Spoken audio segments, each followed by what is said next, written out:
غرباء غرباء غرباء غرباء غرباء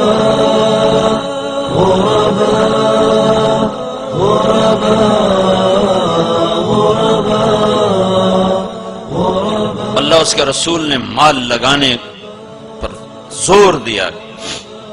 اللہ چاہتا تو سب کو مال دے دیتا، کسی کو فقیر، کسی کو مالدار۔ مالدار کا شکر کا امتحان لیا، فقیر کے صبر کا امتحان لیا۔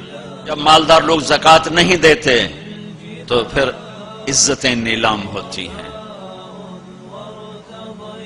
جب سب کچھ اپنے اوپر لگانے کا ذوق بن جاتا ہے اور اپنے ہی بڑے بڑے زیور، کپڑے، گھر، گاڑیاں۔ یہ بھی لاہور کا واقعہ ہے۔ بیگم صاحب ڈرائیور کے ساتھ گئی ہیں اور واپسی پہ کہہ رہی ہیں، اسلم ڈرائیور، آج میری بڑی اچھی قسمت، وہ ساڑی میں نے لی تو میں سمجھ رہی تھی 1 لاکھ کی ہے، وہ تو مجھے 75,000 میں مل گئی، بڑی سستی مل گئی۔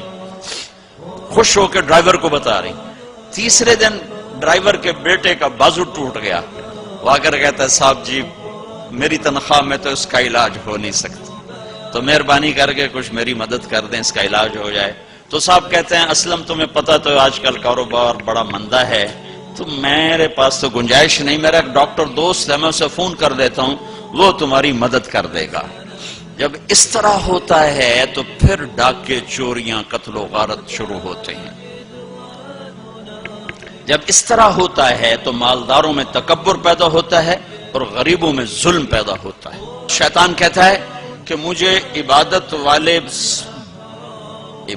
گزار بخیل سے کبھی ڈر نہیں لگا کہ اس کا بخل اسے ضرور جہنم میں پھینکے گا۔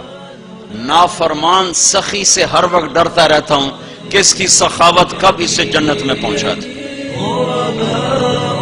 هكذا الأحرار في دنيا العبيد غرباء غرباء